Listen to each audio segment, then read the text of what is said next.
बैंकों के निजीकरण के बैंक कर्मियों का 2 दिवसीय हड़ताल का भाकपा माले ने समर्थन करते हुए बैंक कर्मियों के धरना को संबोधित करते हुए भाकपा माले नगर सचिव दिलराज प्रीतम ने कहा कि बैंक निजीकरण का मतलब है लोगों के बचत को निजी हाथों में निजी फायदे के लिए सौंपना। मोदी सरकार कानून बना रही है, इस निजीकरण से नौकरियों में कटौती और रोजगार सुरक्षा पर हमला तेज होगा। आगे उन्होंने कहा कि बैंकों का निजीकरण प्रस्ताव के साथ ही दूसरा प्रस्ताव है सरकारी व्यापार को निजी बैंकों को देना, यानी सरकारी कोष की राशि अब निजी बैंकों में जमा किया जाएगा, जो जहरीले सांप को दूध पिलाने जैसा है। आगे माले नगर सचिव दिलराज प्रीतम ने कहा कि पिछले 50 वर्षों में देश के आर्थिक विकास में सार्वजनिक क्षेत्रों के बैंकों का महत्वपूर्ण योगदान रहा है।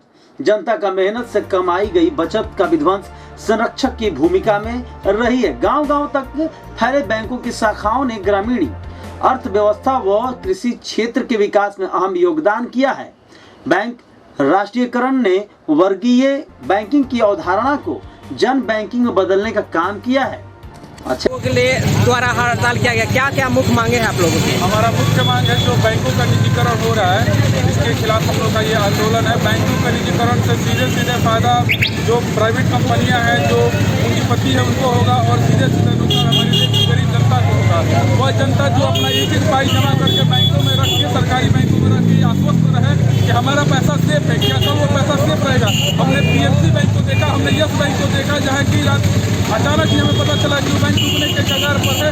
RBI ने उस पर रोक लेके लगा दिया और पब्लिक सेक्टर बैंक है, वहाँ पर जनता जो जितना पैसा रखती है, पैसा वो सुरक्षित है। वो जनता का पैसा वो जानती है कि एक नई दिन हमें सूद जो पैसा में वापस लेके मिल जाएगा।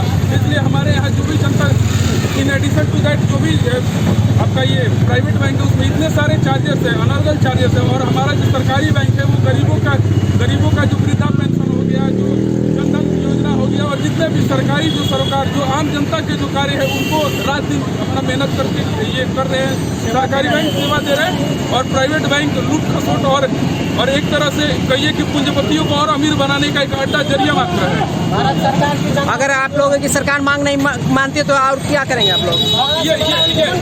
ये हमारा बस स्टार्टिंग है, ये हमारा बस स्टार्ट है, ये बस समझिए एक ट्रेलर है। इसके बाद हम लोग चरणबद्ध तरीके से अनिश्चित काल के हड़ताल की ओर हम लोग अग्रसर हैं और हम लोग अनिश्चित काल हड़ताल की ओर जाएंगे और करेंगे। अपना पूरा परिचय बताइए। मैं रितेश कुमार, पंजाब नेशनल बैंक वर्कर्स ऑर्गेनाइजेशन की तरफ से।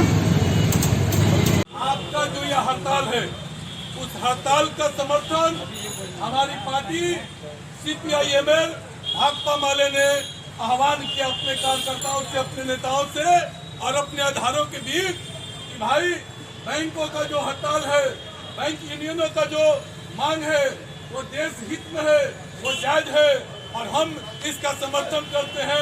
आपके हड़ताल का पुरजोर समर्थन करते हैं।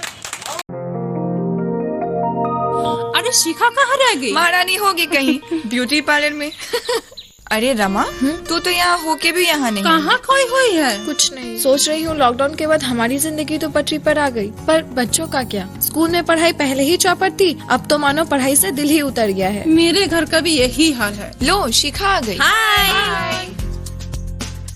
अरे शिखा, तू कहाँ रह गई? बच्चों का एडमिशन करवा के आ रही हूँ स्कूल में। कौन सा स्कूल?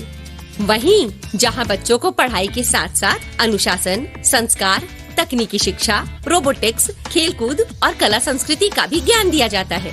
और तो और फीस भी औरों से कम है। भला ऐसा कौन सा स्कूल है हमारे शहर में? विश्वास का एक ही नाम, ज्ञान ज्योति आवासीय विद्यालय, जिसने लॉकडाउन में विशेष सॉफ्टवेयर के द्वारा ऑनलाइन क्लासेस के जरिए बच्चों में पढ़ाई के रुझान को कायम रखा, साथ ही सभी अभिभावकों से भी जुड़े रहे। अरे रमा, अब तू कहाँ चली? और कहाँ, ज्ञान ज्योति आवासीय विद्यालय।